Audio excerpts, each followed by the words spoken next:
What's up, vapors? Nick here for SpinFuel's Daily Vape TV. Today is Fresh Build Friday, and as always, we're going to be building a brand new coil for you today.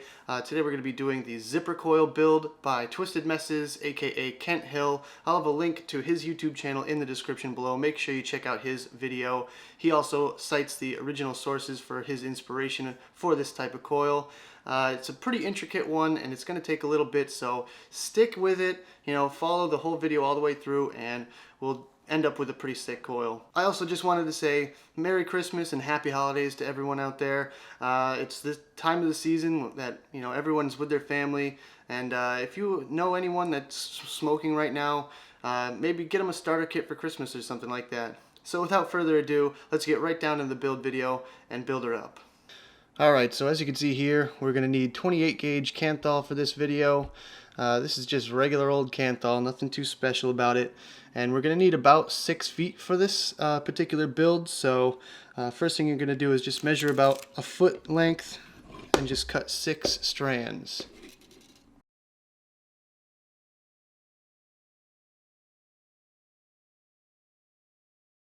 Alright, so when you have your 6 strands all cut, what you want to do is just insert each individual strand into the chuck of your drill and straighten it, and I'll show you how to do that in just one second. So you just want to, I got 2, there we go. You just want to take one strand, put it right in the center of that chuck and tighten it down.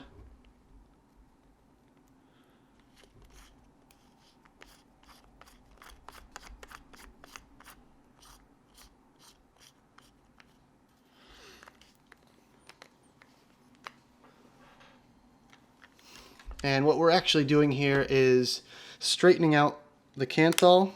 So for these 3, I'm going to do these in the clockwise direction. So you're just going to grab it with a pair of pliers like this and go ahead and spin it up for a few seconds. And just like that, your Kanthal is nice and straight and smooth. Get all the kinks out of there, and it's much easier to work with. So go ahead and do that for these 3 strands, and I'll show you what to do for the other 3. So as you can see here, I have 3 nicely straightened pieces of Kanthal, and these are all going to be twisted towards the clockwise direction. Now what we're going to do is take our other 3 strands of Kanthal and twist them in the opposite direction. And this is basically going to be the start of our zipper coil. So I'm going to go ahead and set these aside and start on our other 3.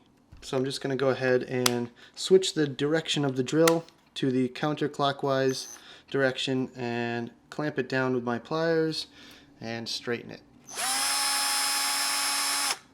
All it takes is a few seconds, just a quick little twist on there, and it'll straighten right out. Alright, so now I'm going to pause the video again and straighten up these other pieces of Kanthal, and then we can start our coils. Alright, so now that I have everything all nice and straightened, I'm going to start building the wire itself. I'm just going to take the 3 strands of clockwise twisted wire, and I'm going to insert them into the chuck of the drill.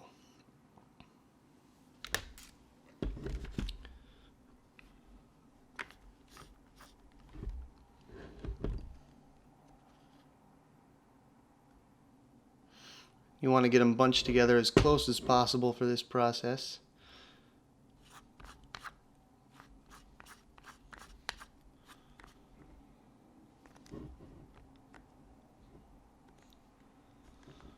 And you want it pretty snug. Alright, so now you just want to run your fingers across the wire and get out any slack that might be in it, and clamp it down on the other side with your pliers, like so. And once that gets going, we can start twisting.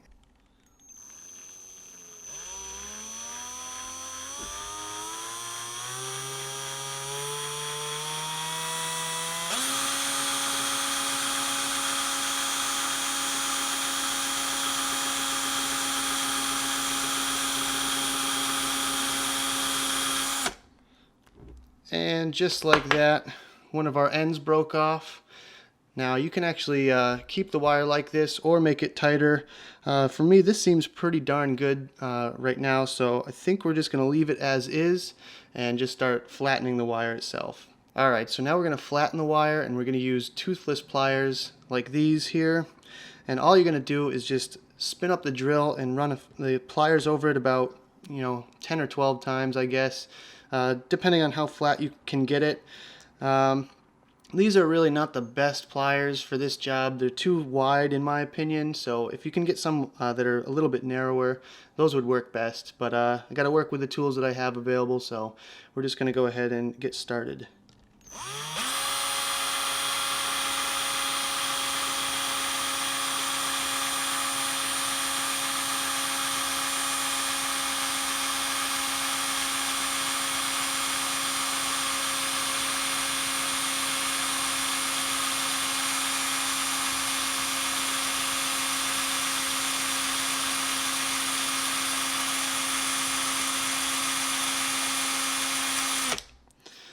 And you want to keep a decent amount of pressure on there, not so much that it's going to snap the wire. The goal is basically just to flatten out any of those ridges, and you get a nice different looking surface to it. Hopefully I'll be able to show you in the close-ups once I'm done. So I'm just going to go ahead and repeat that same process that I just did about 10 or 12 more times, and I'll show you the final product. Alright, so here's the wire post-flattening. It's a little bit difficult to tell, but the discerning vapor will definitely be able to tell the difference between regular twisted and flattened twisted.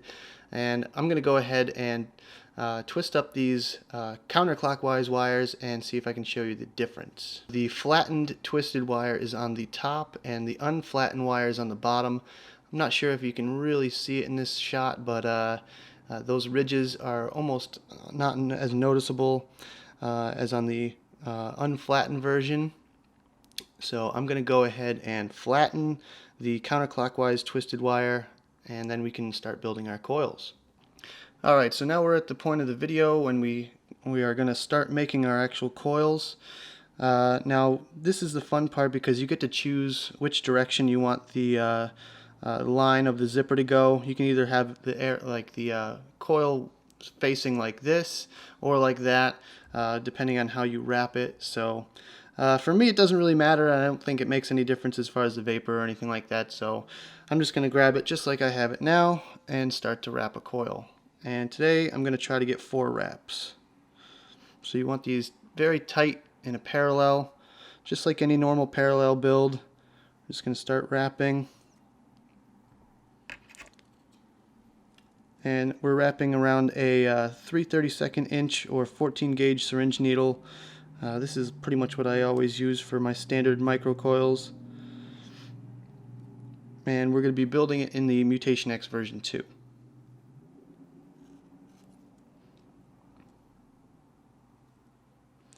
Just make sure those wires don't cross over. And this stuff can be pretty tricky to work with because it's so springy. But you can kind of fix that when you are tightening the wire in the atomizer itself.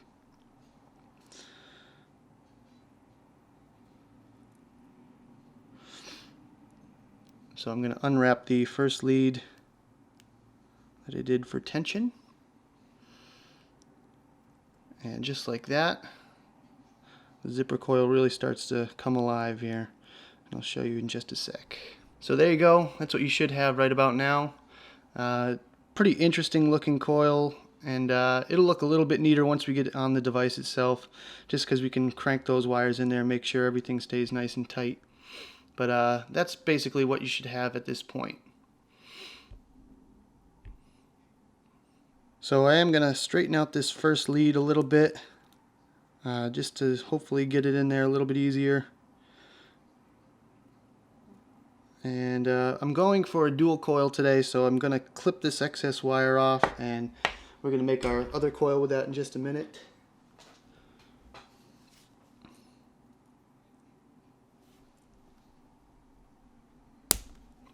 There we go. And just install it like you would any other parallel coil.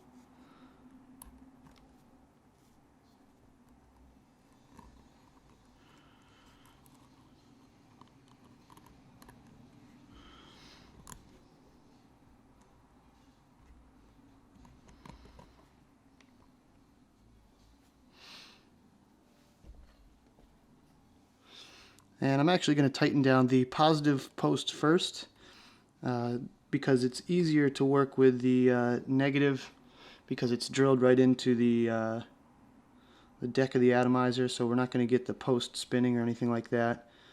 And you want these pretty darn tight, so make sure you got a good grasp on them.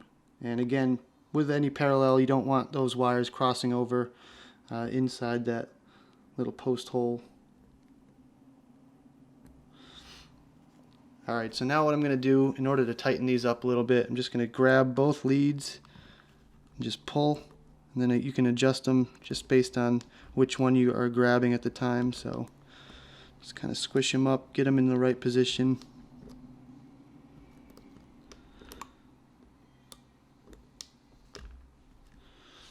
And once you fiddle around with it for a minute and you get it right where you want it, then you can go ahead and tighten down that screw.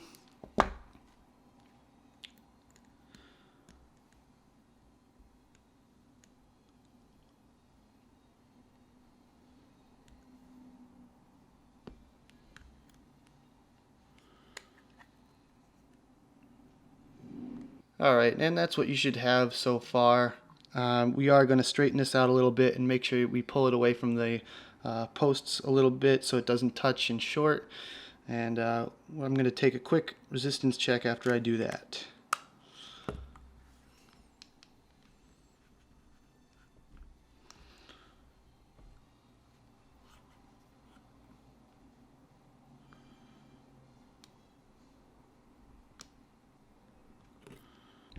So as of right now, it's actually measuring pretty darn low at 0.2. So we're going to kind of mess around with it a little bit and see if it jumps up at all. So as you can see, I had just enough wire to make another coil, so now I'm going to insert that into my RDA. Alright, so that's what I have so far. I'm going to clip those extra wires off and straighten it out a little bit more, and then we're good to go to fire it up.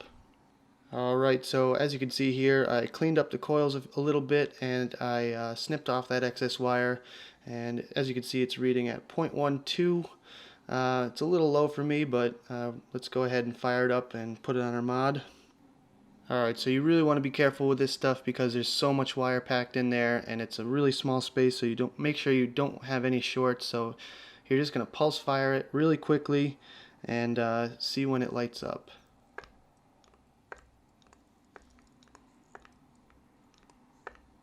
Alright, so I can already tell I have a little bit of a short coming from that excess wire on the back side here, so I'm going to try to go ahead and straighten that out.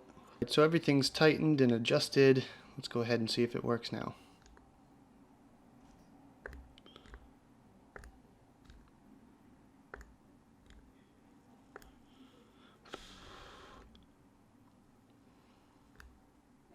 It's glowing pretty bright, firing pretty evenly. I'm just going to barely nudge it with the tweezers.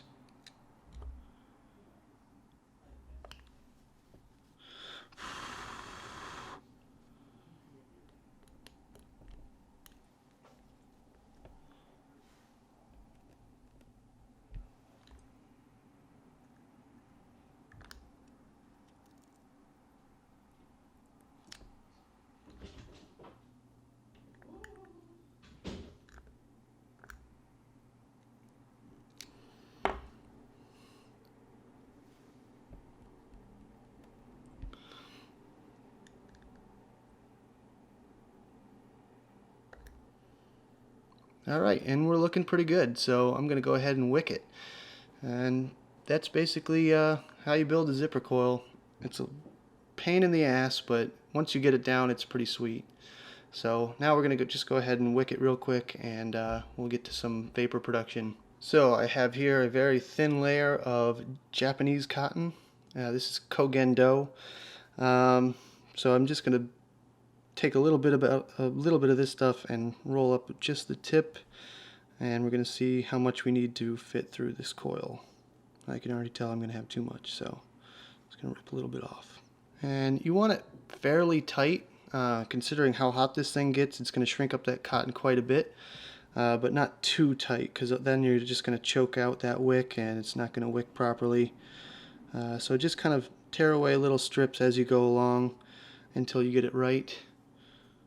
but you want to keep it as fluffy as possible, so make sure you're only rolling just the tip.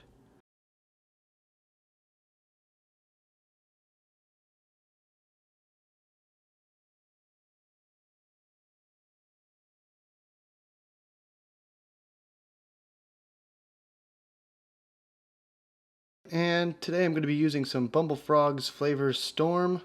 This is one of my favorite e-liquids, so if you have a chance, get some. It's awesome. It's like a nice fruity tropical blend. I did the full review for the full line, so make sure you go check that out too. Alright, let's juice this thing up.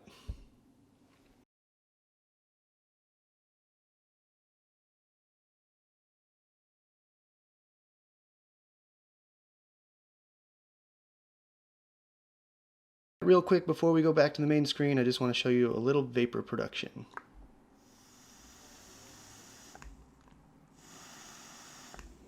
Woo! She's chucking.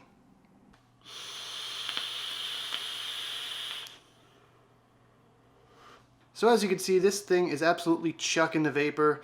I'm really loving this build so far just because of how complex it is, and the coil itself actually soaks in a lot of that juice. So you get a good, decent vape out of it. You are going to have to re-drip every like 3 hits, I mean max, because this thing really soaks up juice pretty quickly. The heat, it's not too bad. It does heat up the mod a little bit, which can concern me, but it's not really like the hottest build I've ever built before. So just keep that, keep that in mind when you are building this for yourself if you do want to try it. And always build and vape at your own risk. If this build seems overcomplicated for you and you don't know Ohm's law and you don't, you can't figure out how hot something is getting, or for some reason you're getting a short, something like that, just always be very careful when it comes to battery safety and mod safety and everything, because I definitely don't want to have people trying out these builds and blowing themselves up. So build at your own risk. This one is definitely for the very high advanced to expert builders. This build is definitely very complicated, and for good reason.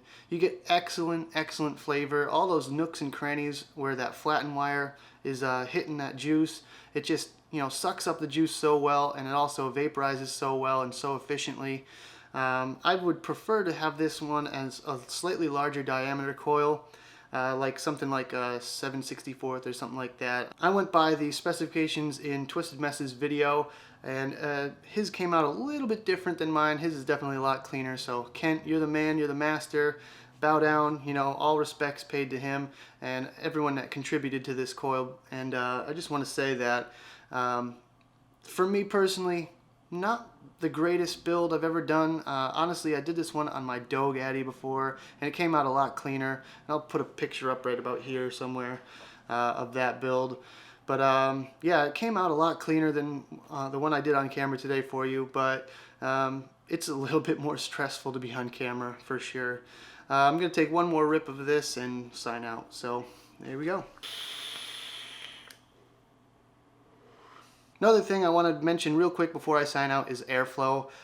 You want to have something with massive airflow, something like the Mutation X or Mutation X version 2 or the Dog Addy or something like that. Something with a ton of airflow, because if it's restricted at all, especially with this low of a build, the heat will just jump straight up, and I'm personally getting a nice warm vapor out of it. This thing wide open, but you might get something a lot hotter if you're using a smaller air hole like a Tobe or something like that. So just keep that in mind when you're building. Make sure your coils are pulled away from your post as much as possible. That's another thing I was running into problems with, is it was causing shorts against the little clipped wires at the back end. So that's definitely a pain in the butt to build. This is definitely one for your master builders out there, so keep that in mind when you're watching this video. Alright, that about does it for the video, guys. Thanks for watching. Don't forget to like, favorite, and subscribe. Comment below on anything you want to see me build in the future. And as always, vape on.